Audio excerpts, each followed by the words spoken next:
Hello everyone. Ancient history की lecture series को आगे कंटिन्यू करते हुए आज हम पढ़ेंगे बुद्धिज़्म के बारे में। तो जो बुद्धिज़्म है वो आया 6th सेंचुरी बीसी में, और इसको जो शुरू किया था वो किया था सिद्धार्थ ने, जिनका आगे चल के जो नाम रखा गया वो पड़ा गौतम बुद्ध। तो बुद्ध का मतलब होता है कि एनलाइटेंड वन, जिसको कि ज्ञान की प्राप्ति हो गई है, और गौतम बुद्ध को जो है लाइट ऑफ एशिया भी बोला जाता है। अगर आप चैनल पे नए हैं तो चैनल को सब्सक्राइब कर लें और साथ ही बेल आइकन की नोटिफिकेशन को प्रेस कर लें, ताकि आगे आने वाले जितने भी लेक्चर्स हैं उनकी नोटिफिकेशन आपको भी मिल सके। बात करूं इनके जन्म के बारे में, तो इनका जन्म 563 बीसी में नेपाल में लुम्बिनी नामक स्थान पे हुआ था, और इनकी जो मृत्यु थी वो 483 बीसी में हुई थी। इनके पिता का नाम था शुद्धोधन और माता का नाम था महामाया। महामाया की डेथ इनके जन्म लेने के बाद ही हो गई थी, और फिर इनको जो इनकी दाई माँ थी गौतमी, उन्होंने पाला और उन्हीं के नाम पे इनका नाम जो है गौतम बुद्ध रखा गया। पत्नी का नाम था यशोधरा। 29 साल की उम्र में इन्होंने क्या है अपने घर को छोड़ दिया, क्योंकि इन्होंने देखे जो सॉरोज हैं इंसान की लाइफ के, बूढ़ा आदमी देखा, बीमार लोग देखा, इन सभी चीज़ों को जानने की इन्होंने कोशिश की कि आखिरकार इनका रीज़न क्या है, कि जो इंसान के ये दुख हैं ये क्यों होते हैं। तो इस जो ये घर से जब ये निकले थे तो इसको बोलते हैं ग्रेट डिपार्चर, और बुद्धिज़्म में इसे महाविनिष्क्रमण बोला जाता है। 6 साल तक इन्होंने कठोर तपस्या करके इस चीज़ को जानने की कोशिश की, और एट द एंड 6 साल के बाद क्या है बिहार में गया में इनको बोधि ट्री के नीचे जो है ज्ञान की प्राप्ति हुई, जिसे कहते हैं निर्वाण की प्राप्ति। अब ये जो है बुद्ध कहलाए जब इनको निर्वाण का प्राप्ति हो गई थी। और उसके बाद तुरंत बाद इन्होंने जो अपना फर्स्ट सरमन था वो दिया यूपी सारनाथ में, जिसे बोला जाता है धर्म चक्र परिवर्तन, यानी कि जो धर्म का पहिया है अब वो घूमना शुरू हो गया है। और 80 साल की उम्र तक इन्होंने बुद्धिज़्म को स्प्रेड किया, और उसके बाद इनकी मृत्यु हो गई कुशीनगर में। और इसे बोलते हैं जो ये डेथ वाला इनका जो इवेंट है लाइफ का, इसे बोलते हैं महापरिनिर्वाण, जो कि निर्वाण से भी ऊपर जो चीज़ है उसे बोला गया महापरिनिर्वाण। तो ये रिप्रेजेंट करती है डेथ ऑफ बुद्धा को।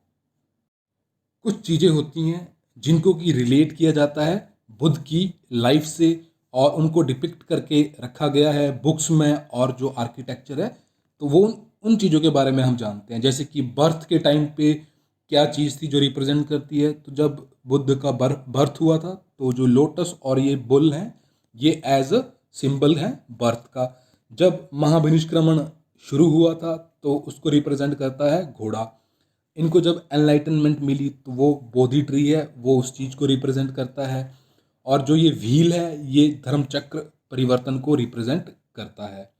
लेटर क्या हुआ, अशोक ने जो है सारनाथ पिलर में इस जो ये व्हील है इसका यूज़ किया, और जो ये अशोक चक्र है इसको हमारे जो नेशनल फ्लैग है और जो हमारा एम्बलम है उसमें हम यूज़ करते हैं। और जो इनकी डेथ है उसको रिप्रेजेंट किया जाता है स्तूप के साथ। स्तूप बेसिकली वो जगह होती है जहाँ की जो बुद्ध हैं या फिर जो फेमस मॉन्क्स रहे हैं उनकी जो बॉडी के पार्ट्स हैं उनको वहाँ दफनाया जाता है।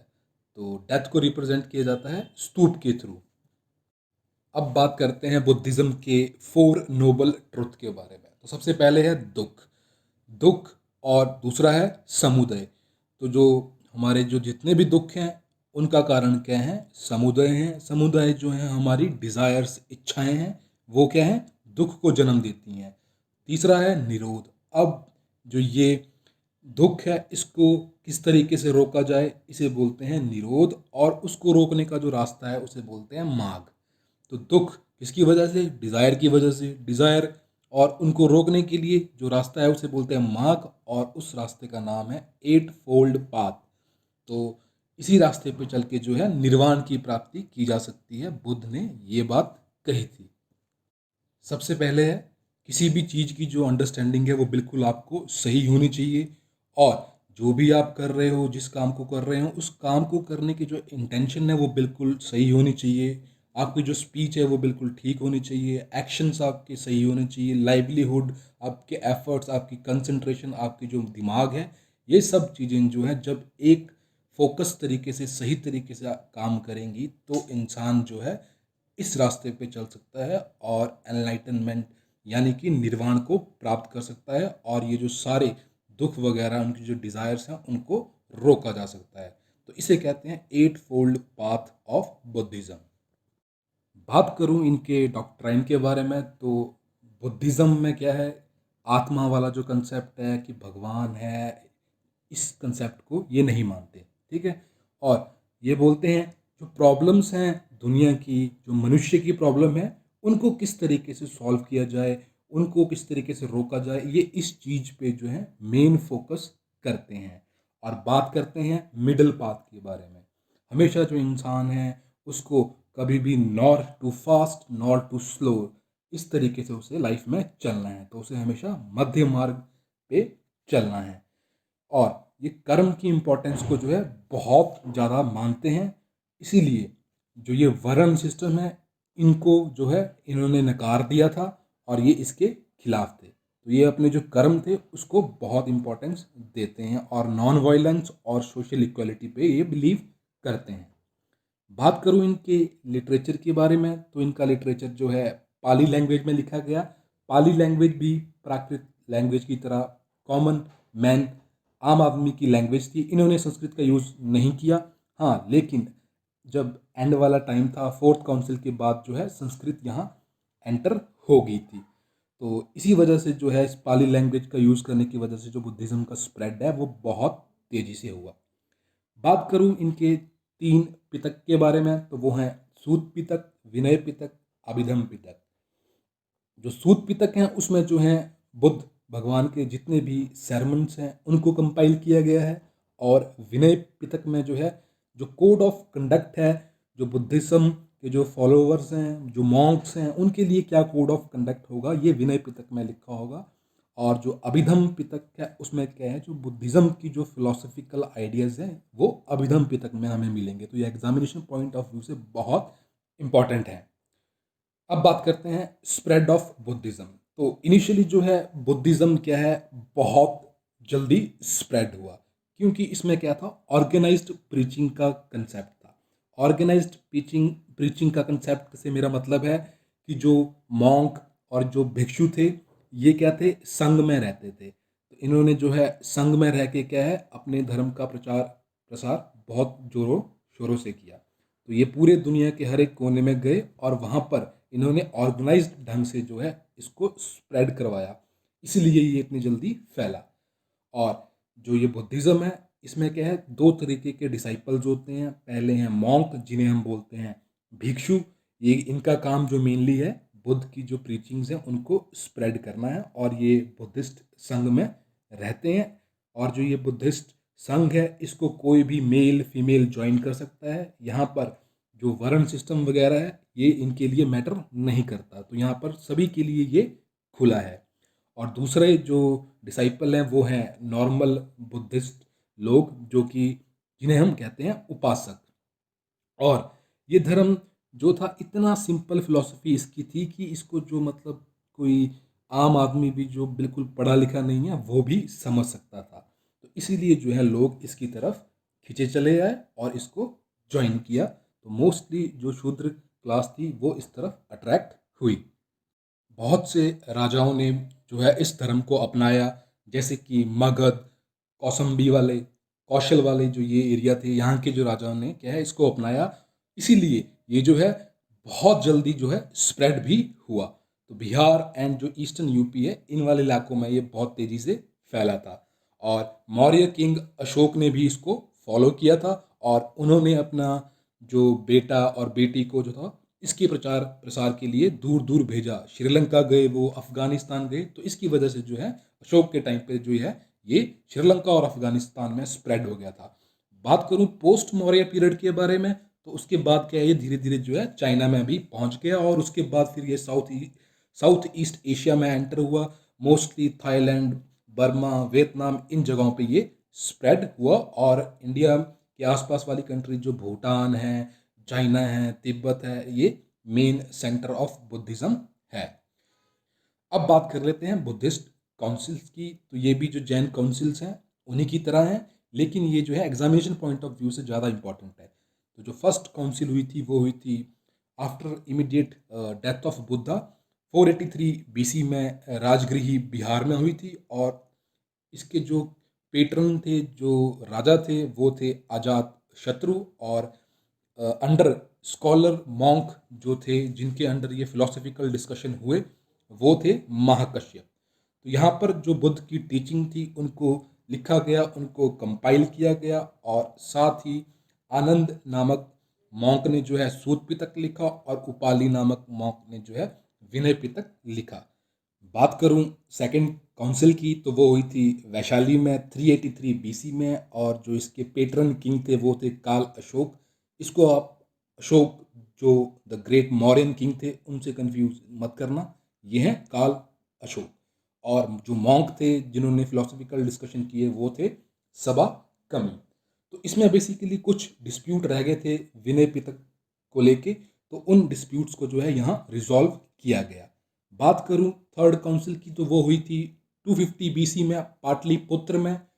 ये जो करवाई थी, ये करवाई थी राजा अशोक ने, जो कि मौर्यन किंग है। और जो मॉन्क थे वो थे मोगलीपुत्र तीसा। और इस टाइम पे जो है अभिधम पिटक को कंपाइल किया गया। बात करूं फोर्थ काउंसिल की, तो वो हुई थी कुंडलवन कश्मीर में 72 एडी में। और इसके जो पेट्रन किंग थे वो थे कनिष्क, जो कि कुषाण किंग है। और चेयरमैन थे बासु मित्र। इस टाइम पे जो है इस काउंसिल में जो है अश्वघोष, जो कि बुद्धिस्ट स्कॉलर हैं, उन्होंने भी पार्टिसिपेट किया था। और जितनी भी जो डेलिब्रेशन हुई थी इस काउंसिल की, वो जो थी संस्कृत लैंग्वेज में हुई थी। सबसे इम्पॉर्टेंट बात इस काउंसिल की ये है कि जो बुद्धिज़्म है दो हिस्सों में बट गया, एक है हिनायान और एक है महायान। तो अब देखते हैं इन दोनों में आखिरकार क्या डिफरेंस है। तो हिनायान को बोलते हैं स्मॉल वेसल, ये एक ऑर्थोडॉक्स सेक्ट है बुद्धिज़्म का।